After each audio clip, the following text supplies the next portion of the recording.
Bonjour, bienvenue sur la suite des vidéos concernant les mystères de Dromont. Donc c'est une deuxième partie, ça concerne Sisteron, mais nous allons monter sur la montagne de Gache et les alentours. Alors pour cela, nous allons procéder à un bornage. Le bornage, ça va être les deux citadelles. La citadelle de Sisteron et la citadelle du Venson.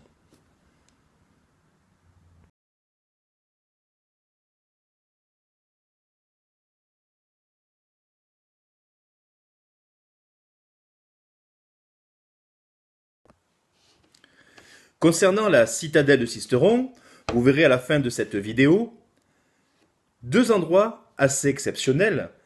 En haut de la citadelle, nous avons ce qu'on appelle ici sur Sisteron le trou du diable. Et en bas de la citadelle, au niveau de la Durance, nous avons le tourbillon des enfers. Nous commençons par Sisteron et nous finirons notre périple des mystères de Dromont dans le Venson, c'est-à-dire de l'autre côté de la vallée. Là-bas, il y a également un lieu dit la citadelle. On pourra observer sur la carte un diable qui se penche vers le Venson, le trou du diable. Et en bas, dans le tourbillon des enfers, nous découvrirons, plus tard dans notre périple, la grotte d'Andoiry. Là où se trouve le sujet de notre quête, le trésor, à la fois matériel, nous verrons cela avec les Burgondes et avec les Visigoths, mais surtout un trésor spirituel.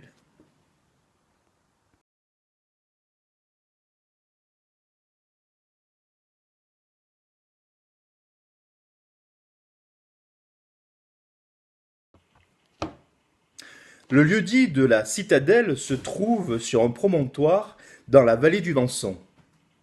On y accède par le petit village de Souribes. Il se trouve donc sur la carte, un diable se penche sur le Venson. Ce diable, ça peut être tout à fait notre nain Andoiry, que nous avons vu dans une vidéo précédente, à travers l'ischios, le poisson, le brochet, l'ischior, le brochet, ce brochet qui est donc la transmutation de ce nain gardant un trésor dans une des cascades du Venson.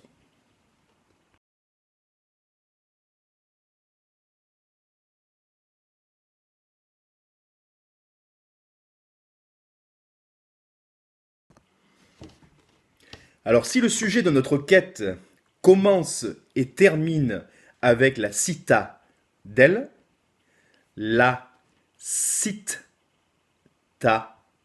d'elle, la citae d'elle, c'est-à-dire la cité, elle, de Dieu, en faisant référence bien évidemment à notre sujet, à savoir Théopolis, qui se situerait vers le Dromont, d'où les mystères du Dromont. Théopolis, la cité de Dieu. On verra plus tard que Théopolis se nomme Théopolie, et qu'en enlevant le S par rapport à la grammaire latine, eh bien, ça ne donne pas un lieu, c'est-à-dire une cité, mais plutôt une voie, une direction, un passage. Donc notre quête commence par Sisteron, se terminera dans le Venson, mais il y a un second bornage. Le bornage que l'on va opérer, cette vallée de mystère, alors nous partons de la vallée, puisque nous allons faire des allers-retours dans l'Aude, nous allons monter également sur Antonave, nous allons monter sur Orpierre, nous allons faire un petit tour aux Poètes, à la Motte du Caire, dans Nible également. On pourra même à la fin de toute cette histoire se rendre à Thouars, où se situe une chapelle du nom de Sainte-Madeleine. Donc nous verrons ça un petit peu plus tard. Donc notre bornage pour l'instant, eh bien on va l'effectuer dans une deuxième partie, c'est-à-dire avec le pont de la Reine Jeanne et le mont Hongrie. Nous allons commencer avec la Reine Jeanne.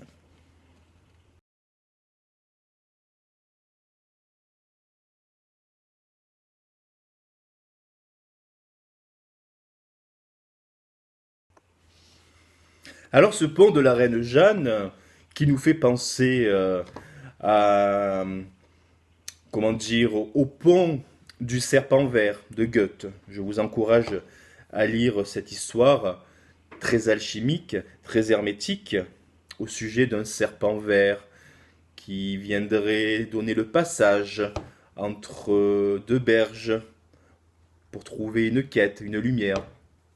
Je vous laisse découvrir cette magnifique aventure. Donc cette reine Jeanne viendrait de Naples.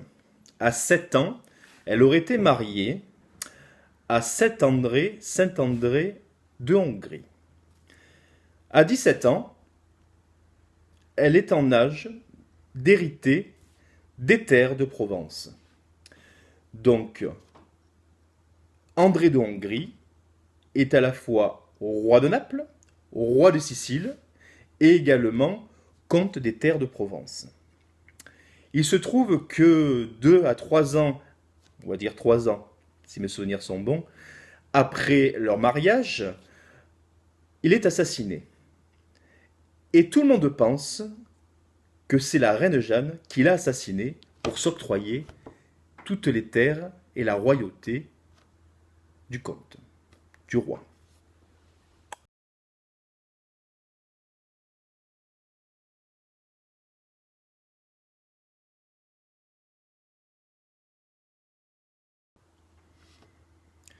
Fuyant énormément d'ennemis qui veulent venger ce montage, cet assassinat qui n'est bien sûr pas de son fait, elle s'enfuit en France et vient sur ces terres, entre autres, et c'est là que commence un petit peu toute la légende de la reine Jeanne, elle vient dans son château à Guillaume. Mais on lui trouve également un autre refuge, un château en haut d'une montagne à Rocas-Parvira. André est décédé. Son frère Louis envoie des émissaires pour chasser la reine Jeanne afin de l'oxyre. À Rocas-Parvira, la reine décide un jour de descendre à la messe. En descendant au premier village, elle entend des voix qui lui disent retourne au château, retourne au château. Elle continue à descendre. Elle arrive donc au premier village. Le curé n'est pas là. La messe est donnée au second village. Elle continue à descendre. Elle arrive donc à la seconde paroisse. Effectivement, le curé a commencé sa messe. Les ouailles sont là. Et elle entend toujours ces voix. Retourne au château. Retourne au château. N'y tenant plus, elle se lève. Et toute l'assemblée se retourne, regardant donc la reine partir en plein milieu de la messe. Et elle remonte à son château de Rocca-Parvira. Arrivée à son château, essoufflée, assoiffée, et ayant très faim, ses fidèles, ses serviteurs, ses servantes, lui propose de se désaltérer et de se restaurer. Elle commence à manger et elle a une drôle de sensation. Le goût de la viande est très étrange. Et petit à petit, des personnes mal intentionnées se mettent autour d'elle et ricanent. Elle demande où se trouvent ses enfants. Personne ne lui répond. Et là, un doute,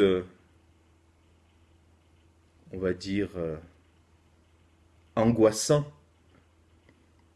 fait place en elle. Qu'est-ce que c'est que cette viande dans son assiette? Eh bien, elle était en train de manger ses enfants. D'un coup d'un seul, elle se lève. Elle sort de son château en hurlant. Elle va sur le roc. Et là, elle s'exprime. Elle lance sa malédiction.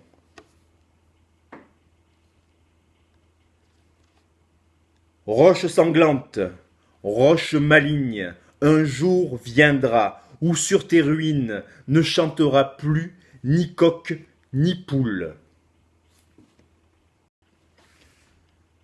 À partir de ce jour-là, il y eut des invasions d'insectes à Rocas Parvira. Il y eut des tremblements de terre, des épidémies, des famines. Un siècle plus tard, le château était en ruine.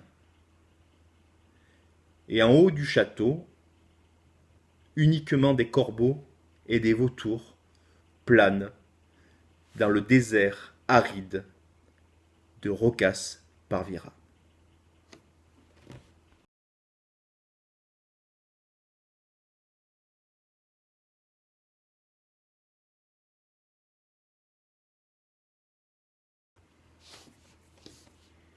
Alors cette légende est-elle vraie, est-elle fausse? Est-ce un mythe? Est-ce une réalité? Une seconde histoire existe concernant la reine Jeanne. Eh bien, la reine Jeanne aurait vécu à Naples avec André de Hongrie. Effectivement, ils avaient le comté de Provence. Effectivement, c'était le roi et la reine de Naples et de Sicile. Et leurs enfants vécurent heureux, et toute la famille s'est très bien portée. En aucun moment, la reine Jeanne n'aurait mis les pieds en Provence. Alors il y a une troisième histoire. Et cette troisième histoire nous parle du duc d'Anjou, du roi René, de notre bon roi René. Le roi René, outre un écrivain hors pair, un dessinateur et un artiste émérite, était également un hermétiste. Sa seconde femme, Jeanne de Laval, était auprès de lui. Le bon roi René aimait bien raconter des histoires. Le bon roi René aimait bien cacher des indices alchimiques à travers ses contes. C'était un véritable troubadour. C'était un véritable trouvère. Les trouvères étaient ces personnes qui, dans des contes, dans des histoires, cachaient, pour les initiés, des aspects hermétiques de ce qui se passait. Alors, en langage hermétique, en langage alchimique, le vert, la couleur verte, c'est la connaissance des choses cachées. Trou vert, 3 fois vert, 3 passages à effectuer, 3 choses à savoir, à connaître, pour acquérir un secret. Et donc ce bon roi René était un véritable trouvère, ou plus exactement, sud de la France, un éminent troubadour. Alors qu'en est-il de cette histoire d'une reine qui mange ses enfants? Ou, dans la mythologie, dans l'histoire, nous trouvons des personnages qui mangent leurs enfants. Eh bien, il y en a un.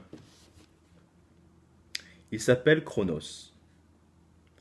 Chronos symbolise le temps qui passe et mange ses enfants.